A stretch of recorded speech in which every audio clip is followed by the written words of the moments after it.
तो भाई काली मु एतेबेले बोलुथली नागालैंड रो जुक्कू वैली रे आउ एबे मु सडनली आसिकी पहुंची गली आसाम रो मजुली रे। भारतर पूर्वोत्तर अंचल रे अवस्थित आसाम राज्यर गर्व होउची मजुली, जहाँकि पृथ्वीर सबुठारु बड़ रिभराइन आइलैंड एवं यह ब्रह्मपुत्र नदी रे अवस्थित। तो भाई मोर मजुली यात्रा आरंभ होउची एइठू। हेलो एवरीवन, आउ गोटे नुआ फ्रेश वीडियो रे मु आपण मानकु समस्त को स्वागत करूची नागालैंड रो कोहिमारू।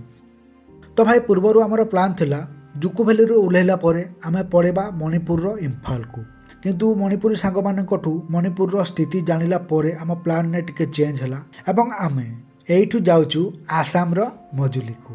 तो जुक्कू वैली रू ओह्लैला परे गोटे शेयरिंग टैक्सी रे पर हेड 150 देखरी आमे पळे आस्तिलु कोहिमा को एवं एइठू आमे जाउचू दिमापुर को।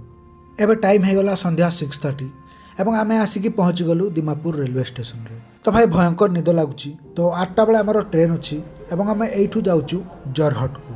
भाई पूरा ट्रेन खाली पड़ची, ट्रेन रे आमे 2 जण ही अच्छू। तो एबे राति 11टा बेले आमे जोरहट रे पहुंचीबा, टिके टिके डर लगुची। तो चलंतु देखिबा कोन होउची। एबे टाइम हे गला राति 11:11 एवं आमे आसिकी पहुंची गलु जोरहट टाउन रेलवे स्टेशन रे। रेलवे स्टेशन पूरा खाली खाली अच्छी, तो चलंतु बाहर को जीवा, आगे गोटे होटल नबा। तो रेलवे स्टेशन पाखरे ही आमर को गोटे भल होटल मिलगला, जो आमर को देवा को पड़ा 700 टका। Good morning everyone. तो भाई एबे टाइम है मॉर्निंग 8:30। तो भाई होटल रु चेकआउट करिकी आमे ब्रेकफास्ट कलु, तापर पड़े आसलु बलाचाली चौक को, जो आमर को गोटे शेयरिंग टैक्सी मिलला एवं आमे पड़े आसलु निमती घाट को। तो यू गोटे फेरी रे आमे जिबा मजुली आइलैंड को एवं फेरी पे आमर को पे करिया पे पड़ेला पर हेड 30 टका।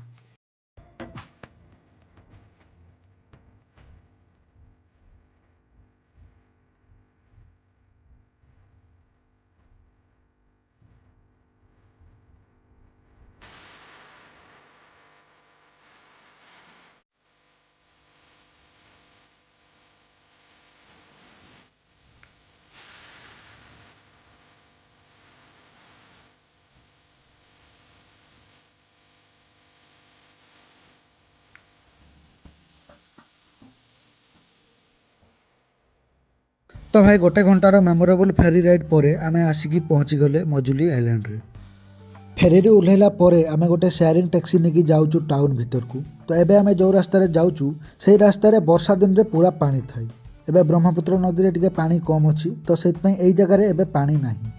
तो एबे 2-3 किलोमीटर हमर को ब्रह्मपुत्र नदी भितर ही जिबा पई पड़िबो, तापरे टाउन आसीबो। तो एठी गोटे जिंस देखि परिबे, जते भी घर अछि सब 3-4 फुट ऊपरे तयारी करा जायछि, कारण वर्षा दिन में एपटे भयंकर बन्या आसे। तो ये ये आसिक पहुँचला आम देखुचु लोकों चालीचलन में बहुत चेंज हो गलानी। तो नागालैंड रे बुलूलु बेले से पूरा पहाड़ी एरिया थिला, तो लोकों घर द्वार चालीचलनी खाइबा पीवा गाड़ी सब अलग थिला। तो एबे मजुली आइलैंड रे आसिक पहुँचला आमर को साउथ इंडिया रो फील आसुची। एठी आसिक पहुँचला बहुत सारा बांबू कटेज देखिलु एवं एठी गोटे भल कटेज देखिकी रोचु। तो यार प्राइस होची 750 रुपीज एवं यार ना होची रेजंग बांबू कटेज। तो भाई एबे टाइम है 1:30। तो रूम रे आमे फ्रेश हेलु, तापरे गोटे ऑटो भड़ा करिकी बाहरिलु बुलिबा पे। पृथ्वीर सबुठारु बड़ नदी द्वीप होची मजुली। केवल एक भौगोलिक आश्चर्य नुहे, यह होची आसामीय संस्कृति, भक्ति, कला और आध्यात्मिकतार एक जीवंत ग्रंथ। ब्रह्मपुत्र नदीर कଳରେ अवस्थित यह द्वीप प्रसिद्ध होइछि तार सत्र परंपरा ପାଇଁ। तो भाई सत्र कौन? सत्र होछि एक धार्मिक, सांस्कृतिक और शिक्षामूलक केन्द्र, जार प्रतिष्ठा करथिले महापुरुष श्रीमंत शंकरदेव। तांको द्वारा प्रचारित एक शरण नाम धर्म, भक्ति, समता और मानवता उपर आधारित। तो आज मजुली द्वीप रे प्राय 22टी प्रमुख सत्र रही। सेगुड़िक मध्य किछि अत्यंत प्रसिद्ध, जो गुड़िक हला औनियाती सत्र, कमलाबारी सत्र एवं दक्षिण पाट सत्र। तो भाई यही सत्र गुड़िक आज आम बुलिबा। तो भाई एबे आमे आसिकी पहुँची जाइचु मजुली आउ गोटे प्रसिद्ध सत्र सामगुरी सत्र रे। तो सामग्री सत्रर प्रतिष्ठा करा जायथिला प्राय 400 वर्ष पूर्वे। एही सत्रर मूल उद्देश्य थिला धर्म, कला और सामाजिक सचेतनता को एका साथी रे लोकमानक पर्यंत पहुँचाइबा। तो विशेष करी एही सत्र मुखा शिल्प पई प्रसिद्ध। सामग्री सत्रर सबुठारु बड़ परिचय होची एठारे तयारी होतुबा हस्तनिर्मित मुखा। ए मुखा गुड़िक भावना नाटक, पौराणिक कथावस्तु प्रदर्शन रे रावण, नरसिंह, गरुड़, हनुमान, देवता, दानव समस्त चरित्र एही मुखा कला रे जीवंत होई उठे। तो भाई ମୁଁ କହି ରଖେ ଏଠି ଯେଉଁ ମୁଖା ଗୁଡ଼ାକ ତିଆରି ହୁଏ ଏଗୁଡ଼ାକ ବାଉଁଶ କପଡ଼ା ମାଟି ଗୋବର ଏବଂ ବିଭିନ୍ନ ପ୍ରାକୃତିକ ରଙ୍ଗରେ ତିଆରି ହୁଏ ଏବଂ ଏଗୁଡ଼ାକୁ ତିଆରି କରିବା ପାଇଁ ଦିନେ ନୁହେଁ କେତେବେଳେ ମାସ ମାସ ମଧ୍ୟ ସମୟ ଲାଗିଥାଏ।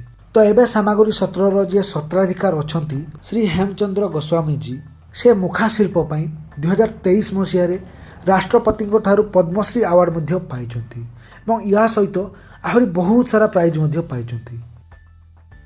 ଗୁଡ୍ ମର୍ଣ୍ଣିଂ ଏଭ୍ରିୱାନ୍, ଆଉ ଗୋଟେ ନୂଆ ସକାଳର ସୂର୍ଯ୍ୟୋଦୟ ସହ ଆପଣମାନଙ୍କୁ ମୁଁ ସ୍ୱାଗତ କରୁଛି ମଜୁଲିରୁ। ତ ଭାଇ ଆପଣମାନେ ଭାବୁଥିବେ ମୁଁ ହଠାତ୍ ଉପରେ କାହିଁକି ସାଇକେଲରେ ଆସିଗଲି। ତ ଆଜି ଆମେ ମଜୁଲିକୁ ପୁରା ଡିପ୍ଲି ଏକ୍ସପ୍ଲୋର କରିବା। ତ ଭିଡ଼ିଓରେ ଆଗକୁ ଗଲେ ଆପଣ ଜାଣିପାରିବେ କି କାହିଁକି ଆମେ ସାଇକେଲରେ ବୁଲୁଛୁ।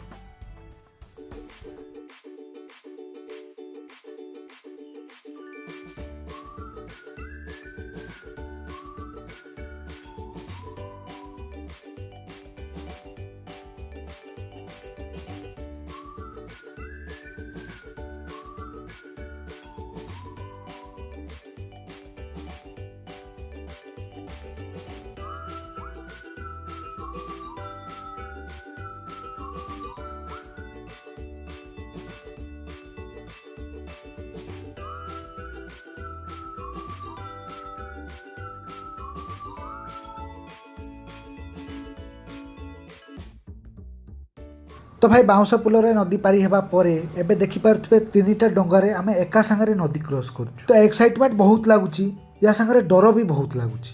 सो एमिति बहुत सारा नुआ एक्सपीरियंस पाइबा पई आमे साइकेल ले बुलिया पई बाहरी थिलु। जदि आमे बाइक रे किबा स्कूटी रे आस्तांतु तो बाउंस पुलरे नदी पारी हेई पारि नथांतु किबा एमिति डंगारे नदी पारी हेई पारि नथांतु एवं एमिति अभुला एक्सपीरियंस मिली नथांता। ब्रह्मपुत्र नदीर विस्तृत कଳରେ घेरी जाइथिबा ଏହି ଦ୍ୱୀପ प्राकृतिक सौंदर्य सांस्कृतिक ऐतिह्य और शांति परिवेशर एक अद्भुत समन्वय। मजुली यात्रा करबा माने केवल गोटे स्थान देखा नुहे बरं प्रकृति ऐतिह्य और आत्मीय शांति को एका साथी अनुभव करवा। यार सत्र परंपरा लोककला और निराडंबर जीवनशैली पर्यटकों को मनमुग्ध कर दे थाए। एठारे समय धीरे बहे प्रकृति कथा कहे आ मन निजक खोजी पाए। धान क्षेत्र सुगंध एवं सरल जीवन सौंदर्य सबकि मिसी यह करे अनन्य। मजुली केवल गोटे यात्रा नुहे, यह होची एक अनुभूति।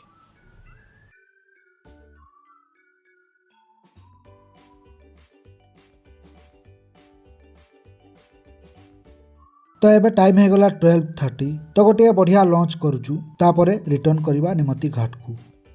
तो यू निमती घाट को लास्ट फेरी थिला 2:30 बेले। तो सही फेरी रे आमे रिटर्न करूचु एवं आमर मजुली यात्रा एठी समाप्त होउछ। तो वीडियो जदि भलो लागिला लाइक करंतु, चैनल को सब्सक्राइब करंतु एवं कमेंट सेक्शन रे कहंतु आपन को आउ को टाइप रो कंटेंट दरकार। तो रहउची नमस्कार।